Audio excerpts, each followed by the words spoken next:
This is Coach O, and you are listening to my favorite radio show, Off the Bench with Jordy and T-Bob, right here on ESPN Baton Rouge, New Orleans, and Alexandria. Go Tigers.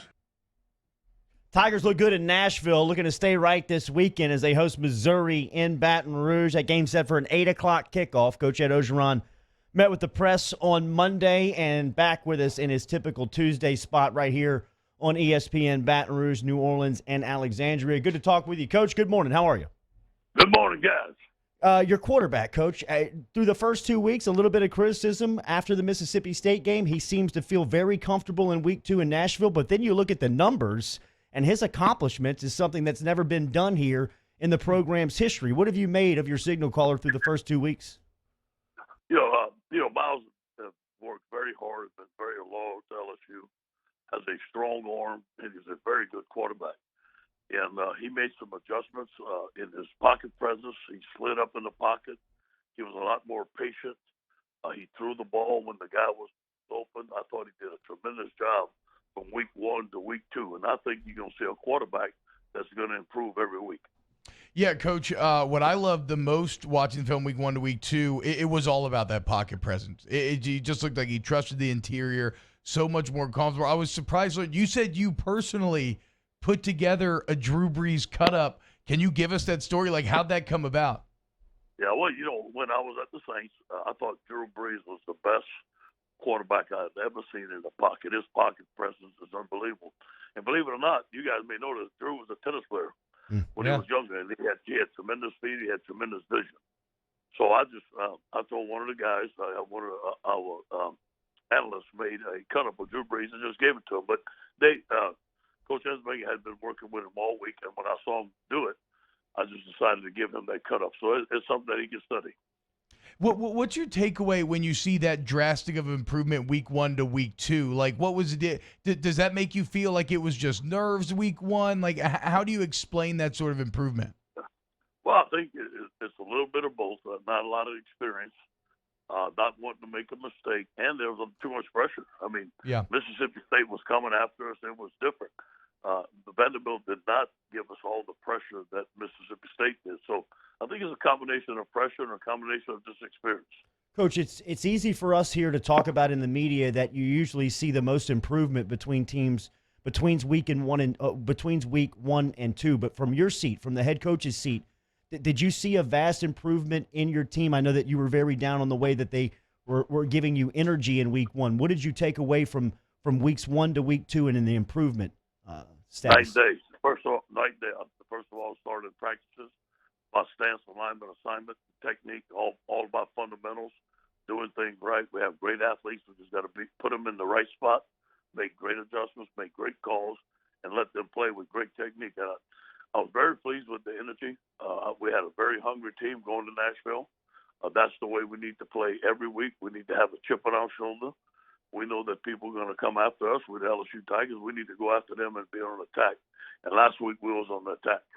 Yeah, it definitely felt like the offense was back to that kind of core edict, get the ball to playmakers in space. Maybe the best playmaker that night was John Emery.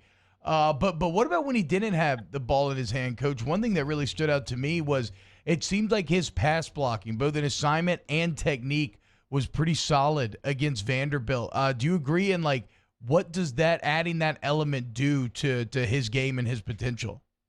Yeah, now he's an every down back. He can be down in there third down, first down, second down. We need to throw the ball to him more out the backfield. The guy is a tremendous athlete. I'm very pleased with the coaching of Kevin Falk. Kevin coaches pass protection. Every time you go to his individual, they coach him pass protection first. That's how Kevin learned it at the Patriots. And we're just pleased. I'm pleased with John. He's got bigger and stronger in the weight room. He's all around back now. What about on the defensive side of the ball, Coach? Obviously, you get Derek Stingley back, but even with some of the mistakes, Elias Ricks looks like he's just got ball skills. I mean, 2 picks in 2 games. How do you feel about Ricks here early on? Yeah, he was much improved. And obviously, having Derek Stingley back made the difference in our defense. I think it calmed everybody down. It calmed the corners down. They played with more confidence. We didn't have a lot of missed assignments. We didn't have any big deep balls thrown on us. There wasn't a lot of crossing routes that were completed. I thought our coverage was very well. I thought both did a great job of game planning. Last Ricks had a bunch of interceptions in high school. He was the number one corner coming out of high school out of modern day, and that's what he did. He was a ball hawk, and he's going to continue to do that. Now, he has to get better as his technique and his assignments. Again, he's a freshman. Coach, everybody was talking about John Emery last week in the running back in the backfield, and where was Chris Curry? But another guy that looks like adding some depth for you is Josh Williams, who had 8 carries last week for 30 yards. He looked very confident in his role. Yeah, what a tremendous young man from Houston, Texas. He came on our team. In fact, Derek Panensky got him to walk on, and he's done a tremendous job. He earned a scholarship. He had a knee injury last year, but we saw some great things in him, and we think he can help us. Coach, we're talking to LSU head coach Ed Orgeron here on Off the Bench. On Terrace Marshall's, I think it was his first touchdown, I saw something that I'm sure you appreciate as a defensive coach, where y'all had Arik Gilbert and Terrace Marshall lined up next to each other in the slot.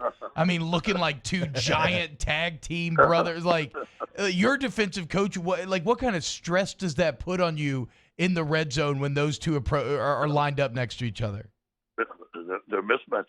I mean, those guys are tall, and it's going to be tough. It's going to be tough for guys to defend them man to man, and when you defend the zone and red zone, there's some open spots. So I think that we're using Eric in the right way. The more we can use him split out, the more effective he's going to be. He could be like a big X receiver and be a dominant player there. And when you look, I mean, I know he technically has that tight end tag, and it is a mismatch. Y'all are going to play some good tight ends later in the season. What's the key defensively to containing that position when you have kind of a mega athlete out there? Well, you have to put a safety on him. You can't put a linebacker on him. And then the safety has to have some length if he's going to cover him man-to-man. I think it'll be tough for linebackers. Maybe some linebackers may be able to cover again. But I think it's a mismatch, and I think you need to figure out how you're going to cover him.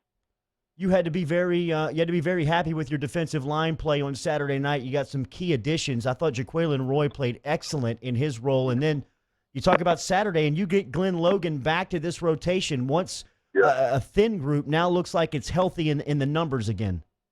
Very strong group. Very pleased with the play of Jay Roy. I think he had a great week of practice. He's lost some weight. He's got in shape. He has a great attitude. He looked like one of the best players on the field at some times on Saturday night. And I think that you're going to continue to see some improvement. Joseph Evans, very pleased with his play. Neil Farrell's making some plays. I'm very pleased with the pass rush. I think our pass rush is right where it needs to be. Really pleased with Trevez Moore. Came in there and got a sack and got some pressure. So we got some guys that can play up front. Sometimes it's hard to judge your humor. I didn't know if you were kidding yesterday when you were talking about Evans on potentially starting at guard this week, because he's played pretty good for you on the other side.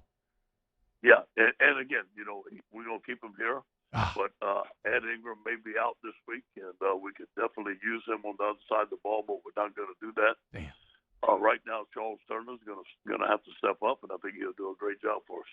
That would have been crazy. I don't think I've ever heard of a player starting O-line one week and D-line the next. It would have been great. Okay, let's get to some listener questions, Coach. Todd Jones wants to know who called the flea flicker on Saturday. That was Isminger, man. I went crazy on the headset. Way to go, Isminger. Isminger is getting exotic up there. That was awesome. That was his call, though. Hey, you had to like this, Coach. On that play, Myles knew he was going to get lit up, and he stood in. He still delivers that ball to Kirkland. Did you see some out of your quarterback there? Yeah, we loved it. In fact, we showed it in front of the team, and all the linemen were going, yeah, Myles, bump combo drill. That's our bump combo drill. He took it well, and that ball was on the money. It's a great job by John Trey staying in bounds. The flea flicker to John Trey. John Trey catches that one. The first touchdown pass to John Trey, Coach, was a highlight reel, too. You got two offensive linemen, including Cam Wire, out there leading the way for Kirkland. That was a great block on the corner. I mean, talk about those guys that step in Wire and Kirkland making the most of their opportunities. Yeah, I'm so fired up by the way Cam Wire played. Outstanding. And John Trey. As you know, John Trey has been here for a while, been a great team guy. Just waited his turn. We played him a little bit at corner, played him a little bit inside, outside. We just found the right plays for him. He's a playmaker. And, the screen game is something that we have to get better at. Yeah. It's something that we need: short, easy throws, put athletes in space, and let them make plays. Yeah, I mean, look, you can be pretty good at it when you got guys like Ed Ingram leading the way, bench pressing DBs, throwing him 5 yards back. What about? I mean, coach, he looks like physically he's just on another level right now. I know he had the injury at the end of the game. How are you feeling about Ed Ingram's form through 2 games? Outstanding. You know, Ed's such a good team player. Ed won't say anything. He comes to work every day. The players love him. Outstanding player. He's going to be a pro. He's one of our best players. Coach, you work on wet balls this week? Yeah, we're going to work on wet balls. We're going to get all that stuff done.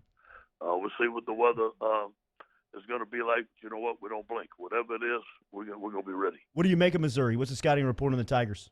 Well, very creative on offense. Triple option, a lot of different formations, a lot of movement. Play the 3-4 on defense, a lot of bear. They played some teams pretty tough. They lost 2 games, but they did some good things. They do some things that challenge you on defense. We have to be in the right position, the right place. Game week, Tigers playing Missouri, 8 o'clock on Saturday night. Death Valley will be the backdrop. Coach Ed Orgeron right here with us on Tuesday mornings. Thank you, Coach. Hey, guys, go Tigers. We'll close out hour 1 next. Off the bench with Kalana and Tebow.